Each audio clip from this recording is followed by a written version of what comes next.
In this video, I'm going to show you how to stop your character's feet from sliding when you animate them walking using pre-made motions in Cartoon Animator. So here I am in Cartoon Animator 5. I've got my Tet avatar set up on the stage here, ready to go.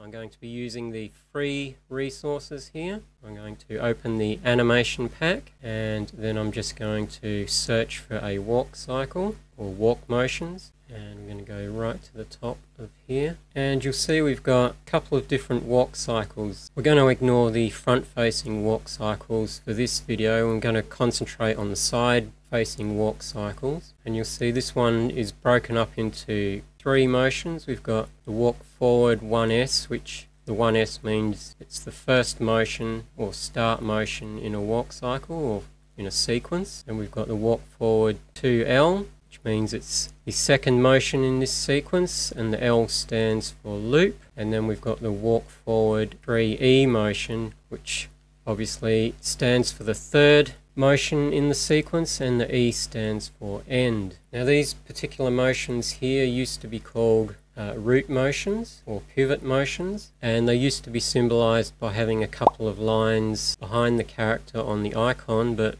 Reallusion doesn't appear to be doing that anymore. I'll just apply these motions and show you why they're called root motions or pivot motions. So we'll select my character here and we'll do this start motion, and you'll see my character starts to move forward, and you'll notice down here there's this white dot. That is the character's root or pivot point. Just watch what happens when I apply the second motion in the series.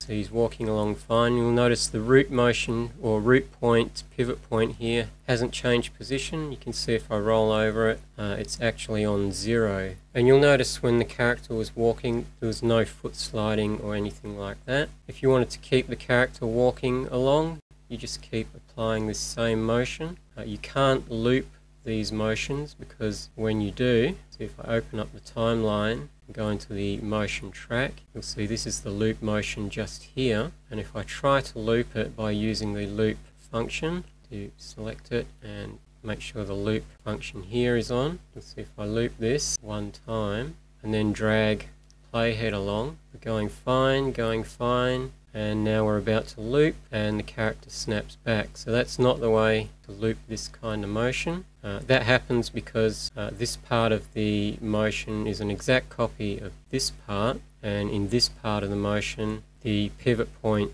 is starting from here. So as soon as we go into the loop, it snaps back to there and we have this problem here. So what we're going to do is just undo that, and then we're going to just apply this motion again. I think we need to be right on the end there, and we'll apply this again, and you'll see the character keeps walking along. And I can apply it one more time,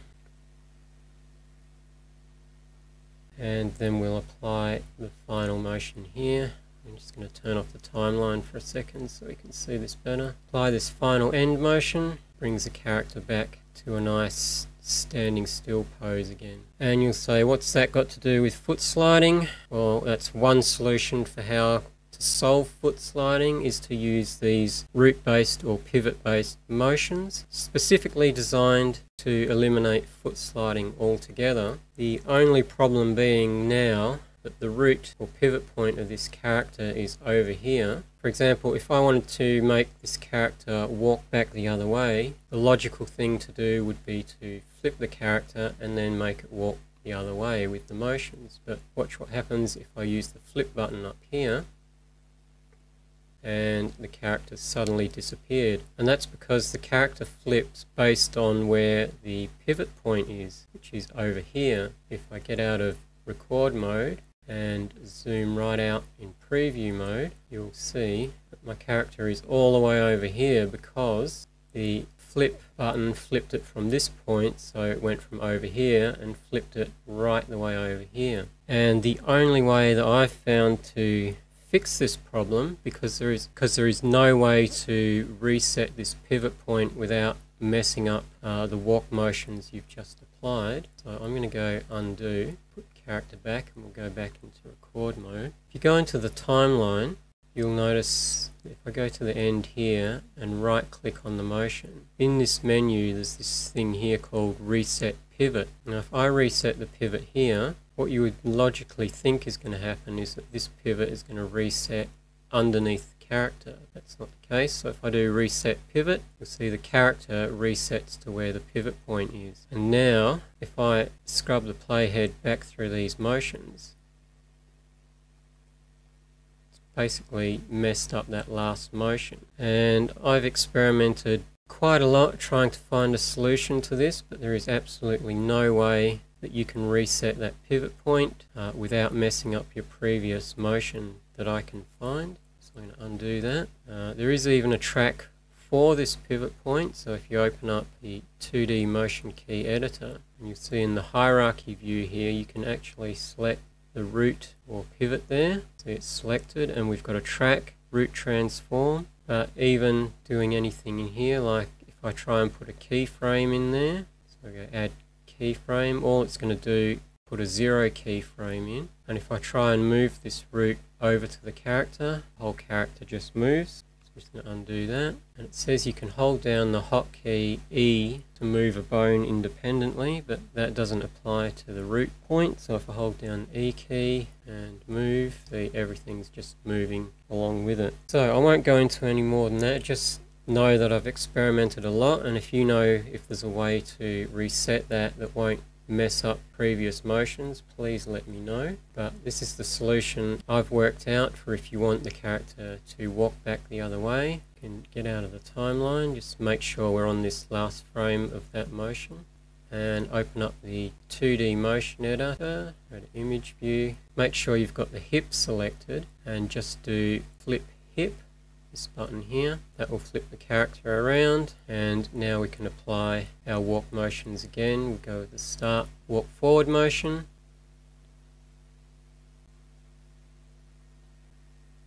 and that actually just overwrote my flip hip motion, so we'll flip it again, open up the 2D motion key editor and go flip hip, and now the character will start walking the other way, and hopefully when I apply the next motion, it should keep going in that direction.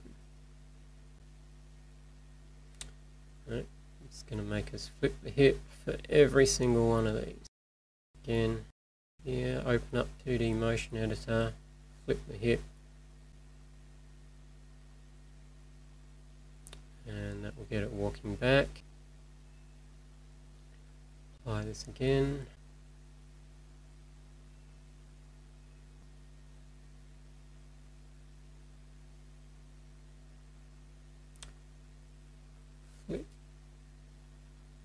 And walking back, and then on the last one we'll do the walk end, and again we'll do that flip hip.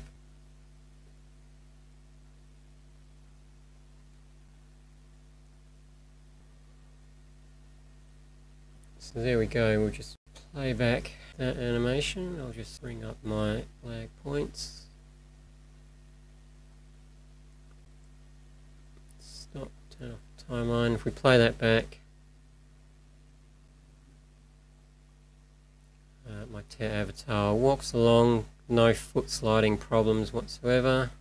Gets to a point, turns around, and again no foot sliding problems at all. Now I'm going to reset this, and I'm just going to remove all the animation from that by right clicking on the character and do remove object animation. You'll see now all clear, we're all good to go and start again. So now we're going to look at these other kind of motions where the pivot point or the character doesn't move away from the pivot point. The character will just walk on the spot. And these types of motions are typically the ones where you see the foot sliding issues. We're going to start here. These three motions here. Again, we've got walk 1S for the start, and we've got walk 2L for the loop, and we've got walk 3E for the end. And typically what you would do once you've done that is you would go to the end frame of the walk, which this is on down here because the timeline's been moving the playhead as we've been applying that. So you just get the character, you can hold down the shift key to make sure it goes in a straight line, drag it along to wherever you want the end of the walk to be. And I'm just going to move my play, all my selection flags in there. You see now if I go back to the start and press play,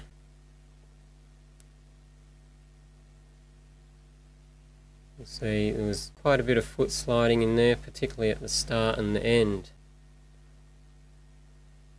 And there's a little bit of sliding in the middle. It's not too bad, but there you go. So it's a little bit more work to fix this. One way you can do it is to simply keep adjusting the length of this. The character's moving a bit too far for the number of steps that are in that animated walk cycle. So we could just make sure we're at the end of the walk cycle here. So we're going on the transform track, and we can just click, hold down the shift key to keep it straight and make the walk a bit shorter and see what that looks like when we press play. Obviously we've got to start at the beginning.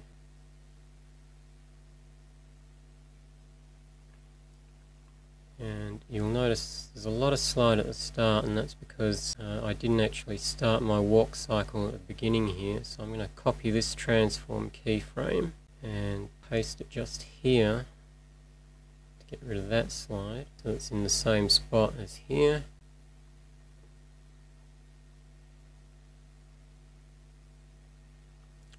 You can see it's kind of working. We could try again, hold down the shift key, bring it in a bit more, see if that helps.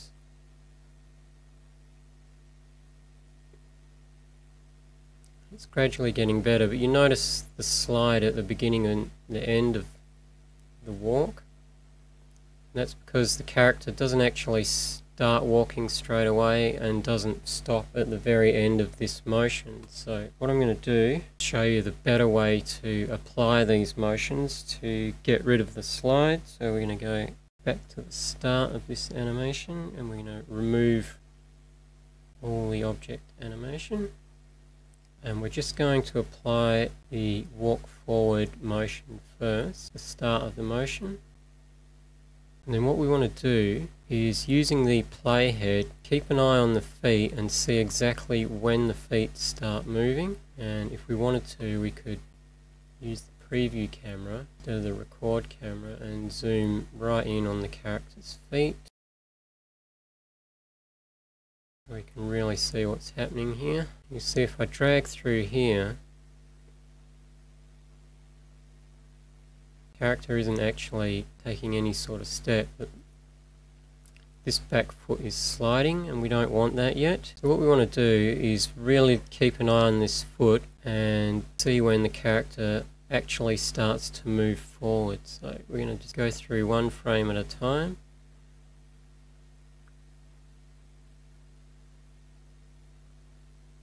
See, it's about there that the character's going to start moving forward. Probably about there we can make a keyframe. And then we want to move the character forward. We're going to hold down the shift key and just move the character forward a little bit and see what that looks like. So we've got a keyframe at the very end of this walk cycle at the start.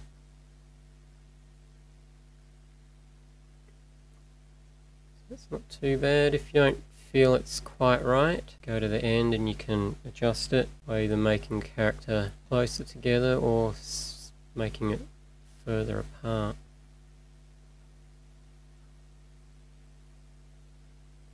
I actually think maybe that could go further apart.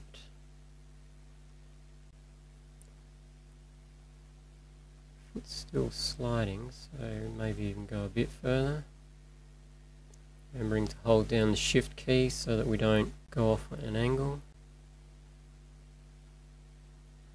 See, that's less sliding. Do that, we want to be on the end of that thing before we move it. So. And it's always going to be a bit of trial and error here for any kind of move like this. Just got to keep going. that's not too bad. It's got a little bit sliding forward, so maybe it's a bit too wide.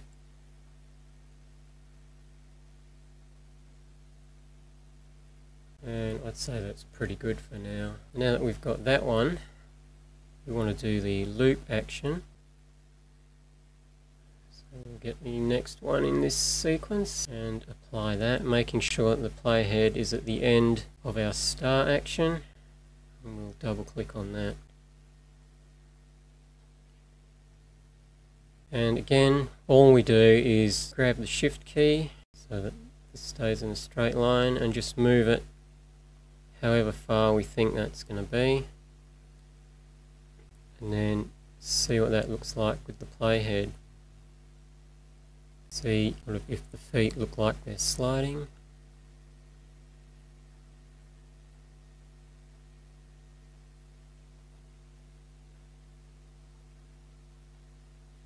See, that's got a little bit of slide forward.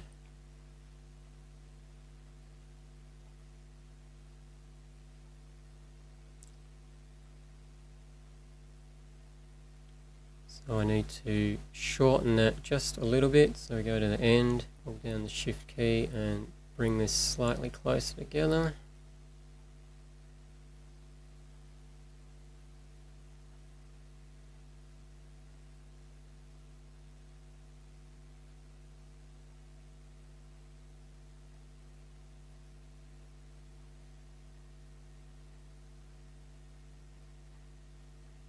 And that's not too bad. You don't have to get it really perfect, but you just want to try and eliminate as much sliding as you possibly can. I think that's looking pretty good. Now I'm going to move over a little bit, see a bit more of this. So with this kind of motion, you can loop it just using the loop function. So we can go to the end of this and loop it using the loop thing. So you see I've looped it once there. What's going to happen is once we get to the loop, it's just going to stand on the spot again. So you've got to work out your distance for not having the feet sliding over here as well. You can take as a guide the distance between here and here, the one you've just done, and just do the same distance again. So it should be much easier this time. I'm just going to move my selection bit over. We'll go to the last frame on here. You can see I just need to move this character the distance from here to here, that same distance, but over to here. So I'm just going to zoom out a little bit and move over so we can see this, holding down the shift key. Again, make sure you're on the last frame of your looped motion, and then just move this along till it looks roughly about the same distance again, and then we'll scrub through, see what that looks like.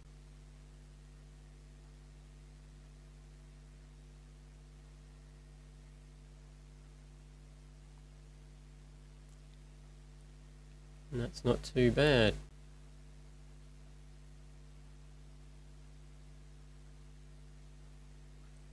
See, there's a little bit of sliding forward there, so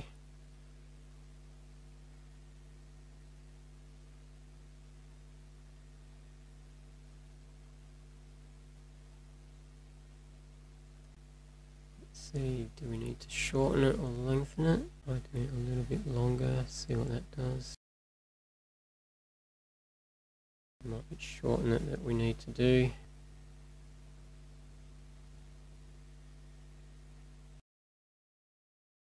And there we go. That's looking pretty good. Now we can just add the walking end motion to that sequence. Or just double click on that, making sure that the playhead is at the end of my last motion. And again, we've got to work out on here when that foot actually stops. So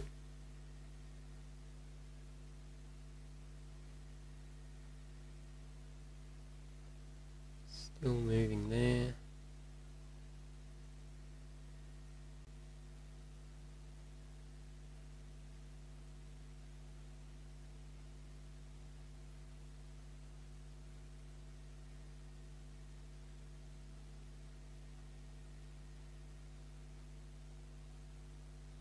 say that's where it stopped. Again, we want to move the character forward. See what that looks like.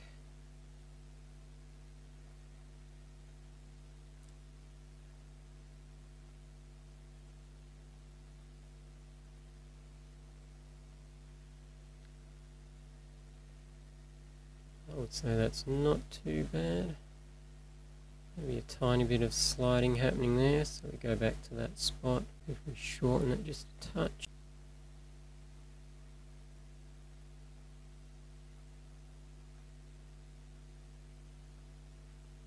And that's pretty good. There we go. I'll turn off the timeline for a second. We'll go back to our camera and we'll play this back so you can see how it looks.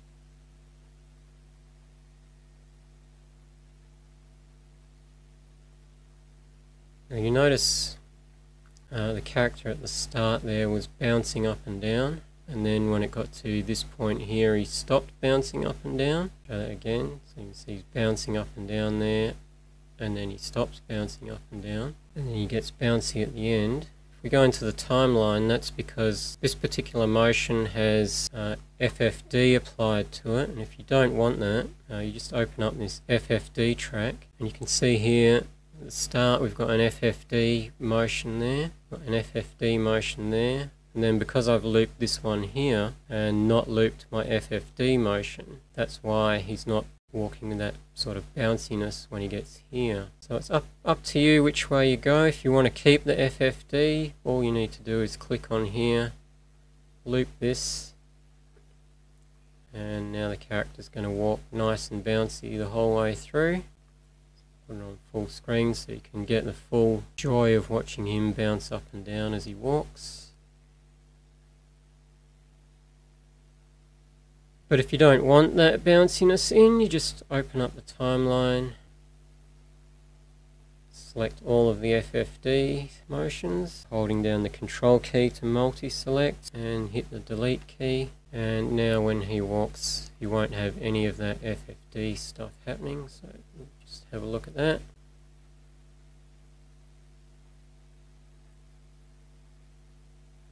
There you go, that's my method for how to apply motions to eliminate the foot sliding problem when a character's walking. It's a little bit hit and miss, but that's the best way I've come across of doing it. If you need to use those kinds of motions where it's not a pivot based or root motion that has already got this problem eliminated with it. So there you go, I hope you found that information useful for eliminating foot sliding when you're animating characters walking in Cartoon Animator. You should be able to apply the same technique for characters running and other similar motions. So hope you found that useful, and I'll see you in the next video. Bye for now.